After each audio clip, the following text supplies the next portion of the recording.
करेंगे पार्चुरेशन के बारे में। तो आखिर में पार्चुरेशन क्या होता है? चाइल्ड डिलीवरी को ही बोला जाता है क्या? पार्चुरेशन। यह हम लोग का एक न्यूरो एंडोक्राइन मैकेनिज्म है। न्यूरो एंडोक्राइन मैकेनिज्म का मतलब है कि इसमें nervous system and endocrine system दोनों का क्या होता है? इन्वॉल्वमेंट होता है। कैसा होता है? कंप्लीट प्रोसेस को समझना।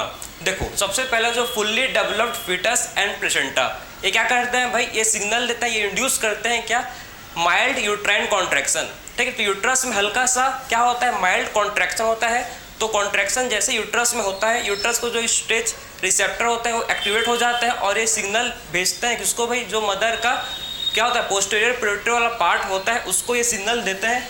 जैसे ही मदर का जो पोस्टीरियर पिट्यूटरी के पास सिग्नल जाता है तो पोस्टीरियर पिट्यूटरी रिलीज करता है एक हार्मोन जिसे बोला जाता है ऑक्सीटोसिन।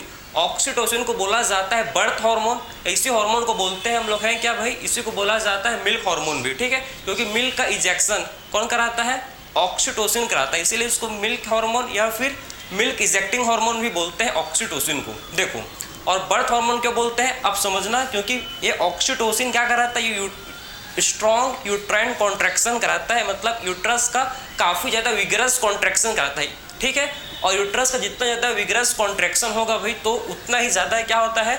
ऑक्सीटोसिन रिलीज होता है। मतलब जितना ज़्यादा कॉन्ट्रैक्शन होते जाएगा वैसा उतना ज़्यादा क्या होगा? सिग्नल जाएगा कहाँ? किसके पास? मदर के पोस्टीरियर पिट्यूटरी के पास। और जो मदर का पोस्टीरियर पिट्यूटरी है क्या करता है? उतना ही ज़्यादा ऑक्सीटोसिन हार्मोन को रिलीज करेगा। और जितना ज़्यादा ऑक्सीटोसिन उतना ज़्यादा कॉन्ट्रैक्शन, उतना ही ज़्यादा क्या होता है? विगरस कॉन्ट्रैक्शन होगा। और जैसे विगरस कॉन्ट्रैक्शन होगा भाई तो फाइनली क्या होता है? एक टाइम के बाद फाइनली क्या हो जाता है? डिलीवरी हो जाता है बेबी का।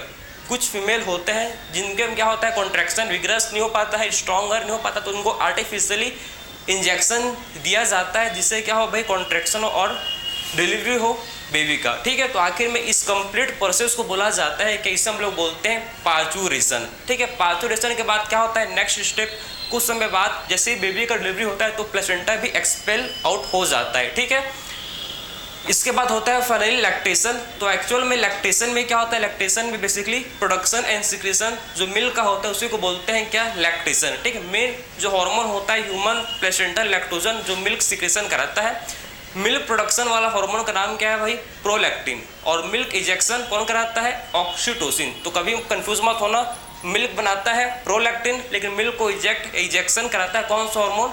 ऑक्सीटोसिन। ठीक है, जो फर्स्ट मिल्क होता है उसे बोलते हैं कोलेस्ट्रॉम, जो कि IgA एंटीबॉडी इनरिच्ड होता है।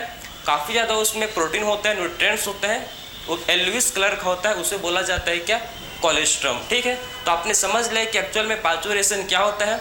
इसके कंप्लीट प्रोसेस के बारे में हम लोग बात किए हैं। ठीक है, तो मिलते हैं अब अगले चैप्टर में, नेक्स्ट लेक्चर में नहीं। ठीक है,